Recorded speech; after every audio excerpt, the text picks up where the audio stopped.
Marami ang sobrang humahanga sa SB19 and Once Entertainment, especially sa mga bosses ng Sonara.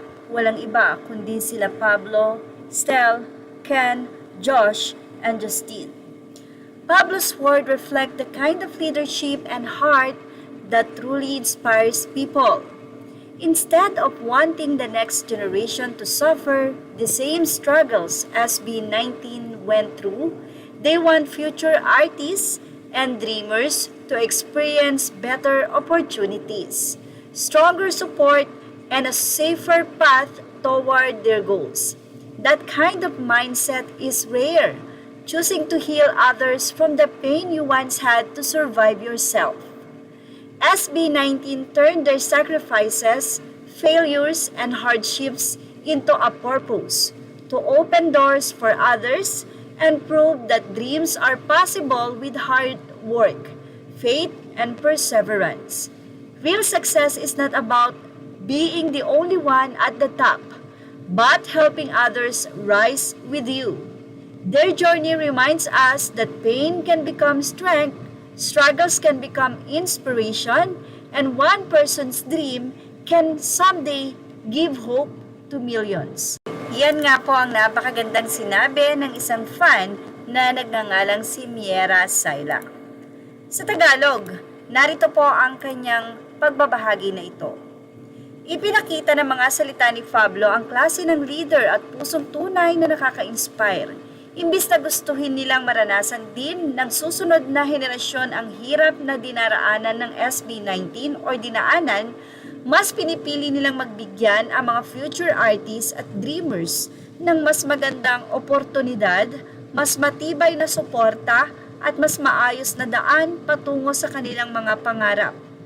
Napakabihira ng ganitong mindset, ang piliing paghilumi ng iba mula sa sakit na sila mismo ang minsang kinailangang pagdaanan o nakaranas. Ginawa ng SB19 na inspirasyon at layunin ang kanilang mga sakripisyo, kabiguan at paghihirap.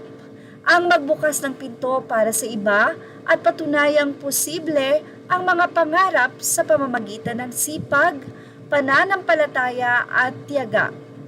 Ang tunay na tagumpay ay hindi tungkol sa pagiging ikaw o ikaw lang ang nasa tuktok, kundi ang pagtulong na maiangat din ang iba. Ang kanilang journey ay paalala na ang sakit ay maaaring maging lakas, ang paghihirap ay maaaring maging inspirasyon, at ang pangarap ng isang tao ay maaaring magbigay ng pag-asa sa milyong-milyon balang araw. Narito ang naging pahayag ng SB19 leader na si Pablo. Lahat ng mga sayang ng SB19, dapat hindi na nila maranasan yun. When we were starting as SB19, we didn't have this kind of setup. Wala kaming ganito. Wala kaming someone to guide us to create music and all. Pero sila, Sonara, they would have the best of the best. Loves, they will have the support na pwede nilang makuha from us.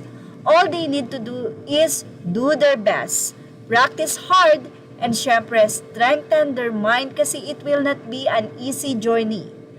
Ayun, magtiwala sa sarili nila at syempre sa family nila at sa onesie. Gusto namin na ma-achieve nila yung heights na hindi namin na-reach. Kumbaga kung hindi man namin maabot or naabot, sana sila maabot nila. Nandito naman kami to help them. Baby sila eh. Lahat ng di ko na-experience, kailangan nilang ma-experience. Lahat ng pangit na nadaanan, iiwasan natin yan. Pwedeng padaanin pa din natin sila for challenges. Pero gusto kong ma-reach nila yung peak ng skills nila using all these resources that we have. Iba talaga ang wisdom. Meron itong si Pinunong Pablo. Well, that's why isa siyang napakagaling na composer ng grupong SB19 at ngayon ay may baby na nga sila, walang iba kundi ang Sonara. Well, ano masasay inyo about dito? Ilagay na ang inyong opinion sa ating comment section. Images are all credit to the rightful owners. Thank you for watching Showbiz Now.